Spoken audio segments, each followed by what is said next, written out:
यहाँ की आवाम को आदाब भी है और सलाम भी है। हैदराबाद में हाइड्रा की वजह से हाहाकार मचा है। बफर जोन एफटीएल के पास कार्रवाई हो रही है। सैकड़ों लोगों का घर तोड़ा जा रहा है। सवाल यह है कि बफर जोन एफटीएल कब से है, कितने सालों से लोग घर बना रहे हैं। जब सरकार ने क्या किया, यूनाइटेड आंध्रा में और 2014 से 10 साल बीआरएस की सरकार रही। इससे पहले तो कांग्रेस की ही सरकार यहां थी, कांग्रेस की और टीडीपी की सरकार थी। अगर बफर जोन में एफटीएल पर घर बना है तो सबसे बड़े जिम्मेदार उस एरिया के कारपोरेटर्स हैं, एमएलएज हैं, लैंड माफिया है। क्यों सरकार इन पर कार्रवाई नहीं कर रही? और रजिस्ट्रेशन हुआ, क्या रजिस्ट्रार जिम्मेदार नहीं है? क्या मेयर जिम्मेदार नहीं है? क्या म्युनिसिपल कमिश्नर जिम्मेदार नहीं है? बड़े बड़े माफियाओं पे सरकार कार्रवाई क्यों नहीं कर रही है? सरकार को इन पर कार्रवाई करनी चाहिए जिन लोगों ने परमिशन दिया।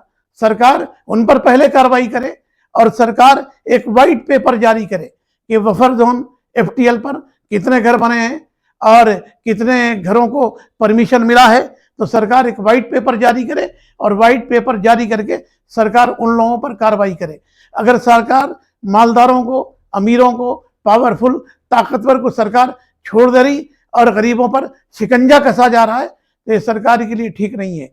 हमारे रेवंत रेड्डी तेलंगाना के सबसे यंग चीफ मिनिस्टर हैं। रेवंत रेड्डी जी से तेलंगाना के अवाम को बहुत ज्यादा उम्मीदें हैं। आज महंगाई के दौर में लोग अपना घर नहीं बना सक रहे हैं और सरकार घर गिरा रही है और सरकार कह रही कि हम डबल बेड रूम देंगे। लाखों करोड़ों का घर है, आप डबल बेड रूम देंगे।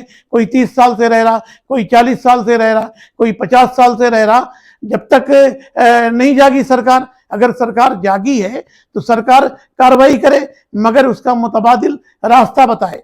सरकार कार्रवाई कर रही, ठीक है, मुतबादिल क्या है? आप उनको कहां बसाएंगे, आप उनको जगह कहां देंगे? जब तक ताकतवर लोगों पर सरकार कार्रवाई नहीं करती है तो सरकार का ये कार्रवाई हाइड्रा के नाम पे घर गिराना, ये माना जाएगा कि सरकार अमीरों को छोड़ रही और गरीबों पर कहर ढा रही है। ये सरकार के लिए भी अच्छी बात नहीं। सुप्रीम कोर्ट का भी गाइडलाइंस है और किशन रेड्डी कह रहे हैं कि सरकार ज्यादती कर रही। किशन रेड्डी को थोड़ी भी शर्म है तो जाकर के योगी से पूछो। योगी ने तो पूरा यूपी को बर्बाद कर दिया, तबाह कर दिया। तो बीजेपी को इसमें बोलने का कोई हक नहीं है। अवाम को चाहिए कि अपना मुतालबा सरकार के सामने रखे और सरकार की जिम्मेदारी बनती है कि सरकार उन गरीबों का ख्याल करे। इसलिए कि आज महंगाई के दौर में लोग घर तो नहीं बना सकते, मगर अगर सरकार घर उजाड़ रही है तो सरकार को उनका मुतबादिल रास्ता बताना पड़ेगा और बड़े बड़े बिल्डरों पर सरकार कार्रवाई करे। कितने अनएथराइज्ड कॉलोनी है, कितने नाले हैं। ये सही है कि हैदराबाद में हजारों झील, हजारों तालाब ये गायब हो गए, अचानक तो गायब नहीं हो गए। कई सालों से उन पर इंक्रोचमेंट था, कब्जा हो रहा था।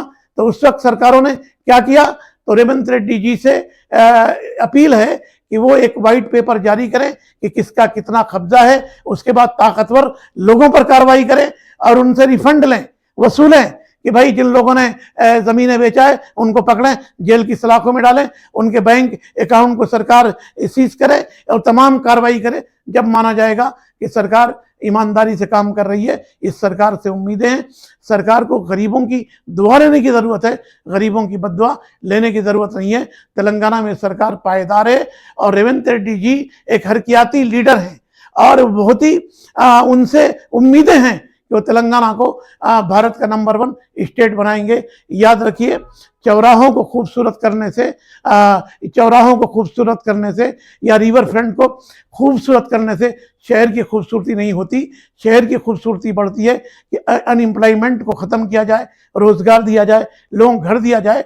लखनऊ को जो लोग जानते हैं, लखनऊ गोमती रिवर फ्रंट का क्या हाल हुआ, करोड़ों अरबों रुपया खर्च किया गया मगर आज तक गोमती नदी खूबसूरत नहीं बन सकी। गंगा का क्या हुआ? वाराणसी में क्यूटो बनाया जाएगा और वो मोदी जी ने बड़े बड़े भाषण दिए, अरबों खरबों का खर्चा हो गया मगर गंगा आज तक साफ नहीं हुई। तो मूसा नदी के नाम पर बफर जोन एफटीएल पर जो कार्रवाई हो रही, सरकार उस कार्रवाई को फौरन रोके और गरीबों से इंसाफ करे।